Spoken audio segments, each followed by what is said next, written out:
ફાઇટનો દાવો। ગાંધીધામ ખાતે યોજાયેલી પ્રેસ કોન્ફરન્સમાં આમ આદમી પાર્ટીના પૂર્વ કચ્છ જિલ્લા પ્રમુખ કાયનાત અંસારીએ જણાવ્યું હતું કે મનપાની 90% કામગીરી પૂર્ણ થઈ ચૂકી છે અને ચૂંટણી માટે પાર્ટી સંપૂર્ણ તૈયાર છે।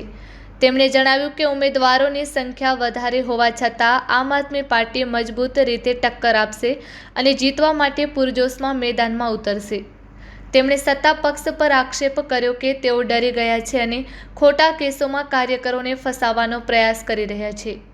પૂર્વ કચ્છમાં કુલ 165 ઉમેદવારો હોવાનું જણાવતા તેમણે કહ્યું કે બધાને અટકાયત કરાશે તો પણ જનતા ચૂંટણી લડવા માટે આગળ આવશે।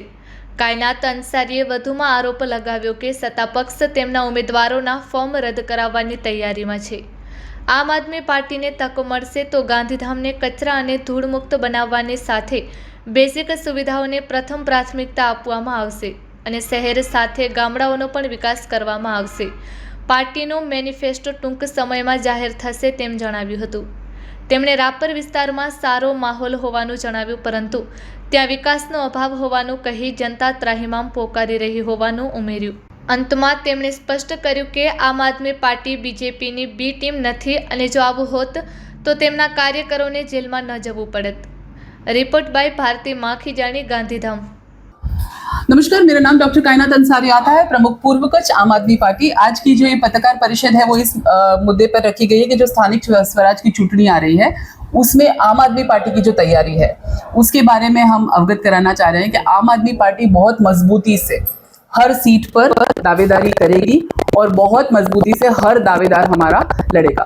हम आम आदमी पार्टी ऑलमोस्ट पिछले 1 साल से ग्राउंड पे है, हमारे लोग डोर टू डोर कैंपेन कर रहे हैं और बहुत मजबूती से लड़ रहे हैं। इसका एक प्रूफ ये भी है कि जो सत्ता पक्ष है वो इतना डरा हुआ है कि हमारे कार्यकर्ताओं को और उम्मीदवारों को पकड़ पकड़ के जेल में डाल रहे हैं और ऐसी भी सूचना मिल रही है कि इलेक्शन कमीशन में सेटिंग करके वो हमारे कुछ फॉर्म्स भी कैंसिल कराने की फिराक में है। लेकिन जो भी होगा हम बाय लॉ चलेंगे और हमें लॉ पर विश्वास है कि हमें हमारे जितने भी उम्मीदवार हैं वो बहुत मजबूती से अपनी चुनाव एक लड़त देने का मौका आम आदमी पार्टी को मिलना चाहिए, क्योंकि वो दिखाएगा कि जनता में अभी कितना प्रेम है हमारे लिए, जनता कितना प्यार करती है आम आदमी पार्टी को। क्योंकि जनता त्राहिमाम कर चुकी है, बेसिक सुविधाओं को आज तक तरस रही है जनता। तो हम चाहते हैं कि आम आदमी पार्टी वो एक मौका जनता को दिखाए कि किस तरह से हम काम की राजनीति करते हैं।